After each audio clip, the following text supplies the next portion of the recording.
Most men don't realize that there's a massive difference between leading a relationship and trying to control it. Leadership is about presence. Control is about pressure. And while those two might look similar on the surface, they feel completely different to a woman. One gives her room to soften, the other makes her tense up. One creates trust, the other triggers resistance. When you're truly leading, she feels safe. When you're controlling, she feels smothered.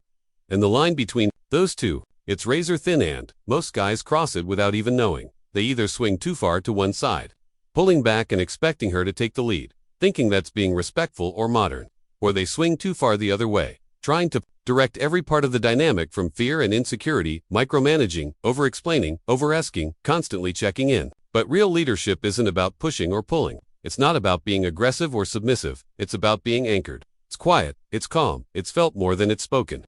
It's the way you move, the way you hold yourself, the way you say "I've got this" without ever needing to say it out loud.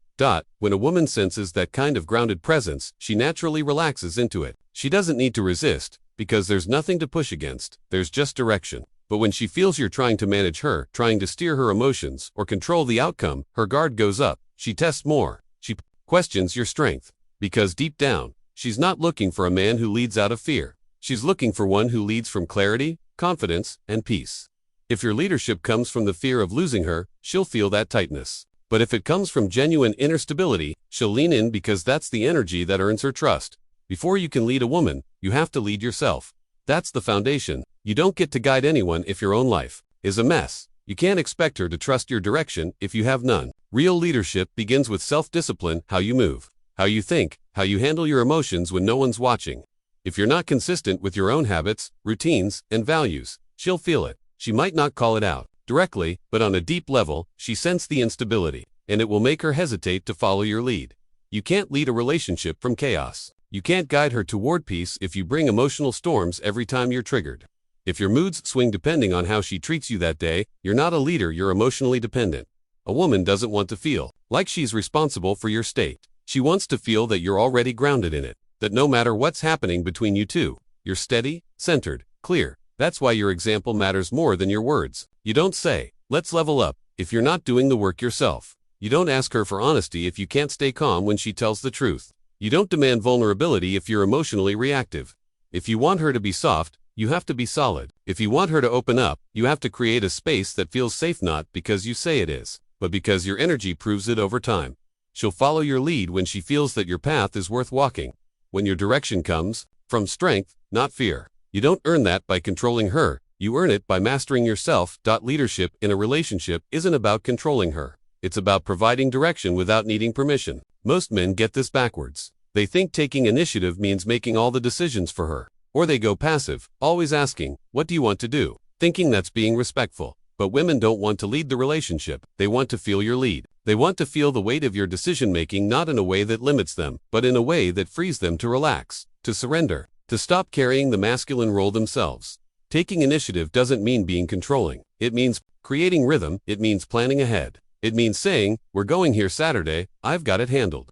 Instead of tossing the ball back in her court every time, it means you take care of the details, not because she can't, but because your masculine energy wants to create structure. And the moment she feels that structure, she begins to trust you. She stops second-guessing. She stops testing. Because now she knows you're not afraid to lead. But the most important part, you do it without attachment. You're not doing it to get a certain response. You're not planning the night so she praise you or feels something specific. You're leading because that's who you are. That's how you move through the world, with intention, with calm, with quiet certainty.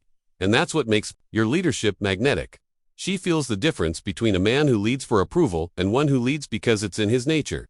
When you move without needing validation, your energy becomes steady, reliable, grounded. She begins to feel emotionally safe in that energy. Not because you've said anything, but because your actions show her, "I've got this." And that feeling, that trust, is what makes her want to follow. Emotional leadership is where most men fall apart. Not because they're weak, but because they haven't trained themselves to stay grounded when emotions rise.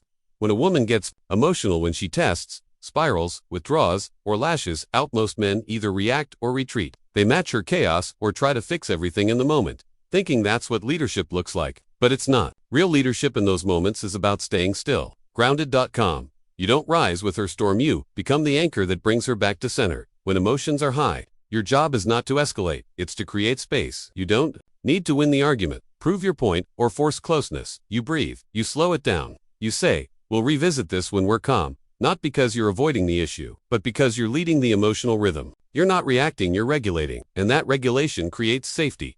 You also don't chase emotional openness. You invite it by being steady when she pulls away. You don't panic. When she's unclear, you don't interrogate. You don't make her discomfort about you. You remain centered, available but not needy. And over time, that calm presence becomes something she trusts, because now she knows she doesn't have to manage your emotions. You're already managing them. This is where real polarity is created. Not by force, not by overexplaining, but by the strength of your stillness. When she sees you hold your ground in the middle of her emotional fire, without judgment, without collapsing, she begins to see you as her emotional anchor. Not because you solve everything, but because your energy tells her, I'm not here to fight you, I'm here to center us.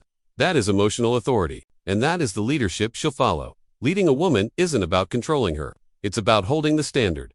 You don't lead by forcing her to comply. You lead by choosing what you will and will not tolerate. If she disagrees with you don't argue, explain, or beg for better treatment. You simply remove your energy. You create space.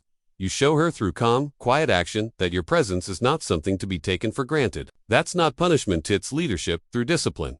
When you're deeply rooted in who you are, you don't need to control her behavior. You control your boundaries. You don't chase when she withdraws. You don't plead when she's distant. You don't lose your frame when she tests your edge. You let her move through her emotional cycles, knowing full well that your center doesn't depend on her mood. That's the strength she respects. Not loud reactions, not emotional. Pleasebut.com, consistent standards. And those standards aren't about dominance, they're about self. A man who leads from discipline doesn't need to say, I'm the man. She feels it in how he carries himself, in how he holds his silence when most men would collapse, in how he says no without flinching, in how he walks away from drama, without needing to prove anything. Eventually, your leadership becomes the structure of the relationship. She begins to mirror your tone, match your rhythm. Speak your language not because you demanded it, but because you modeled it. That's the kind of leadership that transforms a connection. Not through force, but through the quiet, unshakable presence of a man who knows who he is and never moves out of fear. That's when she truly follows, not out of obligation, but out of deep, instinctual trust.